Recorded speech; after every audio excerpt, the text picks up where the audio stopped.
अरे पर मम्मी जी। अरे क्या पर, सफाई का ध्यान रखना आता भी है या नहीं है? मैं ये सब सबकी हेल्थ के लिए ही तो कर रही हूँ ना, और तुम अर पर करती रहती हो हैं? सास की बातें सुन अंजलि हैरान रह जाती है।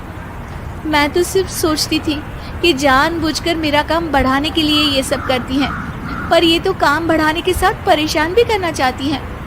मैंने इनकी कौन सी बहस खोल दी जो इतनी दुश्मनी निकाल रही हैं? अब क्या करूं? अब अंजलि सास की बातों और हरकतों के बीच फंस जाती है। काम के लिए मना भी नहीं कर सकती, नहीं तो जाने कौन सा ड्रामा खड़ा कर दे। पर अंजलि तुझे कुछ तो करना पड़ेगा। इतनी देर में जतिन भी वहां आ जाता है। अरे कौन ड्रामा खड़ा कर रहा है और क्या करना पड़ेगा? जतिन की बात सुन अंजलि सोच में पड़ जाती है। इन्हें सच बताऊं या नहीं? पर अगर ये गुस्सा हो गए तो? वैसे भी अपनी माँ से बहुत प्यार करते हैं, फिर उनके खिलाफ कुछ सुन कैसे लेंगे? अंजलि ये सब सोच ही रही होती है कि जतिन फिर बोलता है। अरे क्या हुआ, कहाँ खो गई? अरे नहीं कुछ नहीं, वो मैं टीवी सीरियल के बारे में सोच रही थी। यहाँ और कौन ड्रामा करेगा? अरे तुम भी ना, चलो मैं चलता हूँ।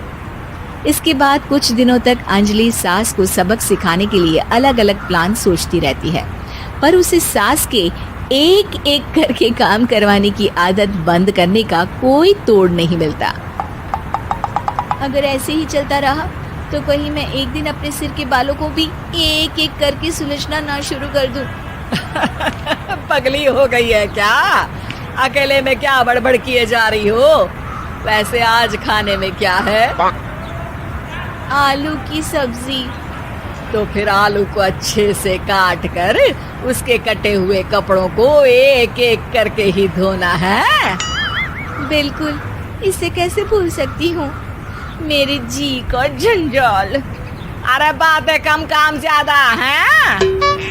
अंजलि एक बार फिर सास के कहे अनुसार काम करने लग जाती है, जिसमें सब्जी बनाते हुए उसके दिमाग में एक आइडिया आता है और वो सास को आवाज लगाती है। मम्मी जी सुनिए, जरा इधर तो आना। अंजलि की आवाज सुन सास रसोई में आती है।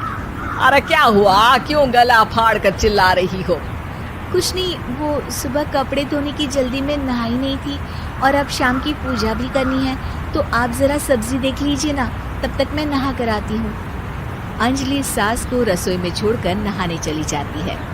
इसी तरह देखते देखते 4 घंटे बीत जाते हैं, लेकिन अंजलि बाथरूम से बाहर ही नहीं निकलती, जिसे देख सास उसे आवाज लगाती है। अरे बाथरूम में ही समाधि लगा ली क्या? यहाँ सब्जी बनकर ठंडी भी हो गई और अभी तक तेरा नहाना खत्म नहीं हुआ। मम्मी जी जैसे आप कहती हैं ना, मैं वैसे ही एक एक करके अपने बाल शैम्पू कर रही हूँ। तो अभी 3 घंटे और लगेंगे, तब तक काम और जतिन को खाना सर्व करना आप संभाल लेना। इस तरह अपने नहले पर बहू का दहला देख सास शॉक्ड रह जाती है, जिसके बाद से घर में एक एक करके करने का आलाप बंद हो जाता है।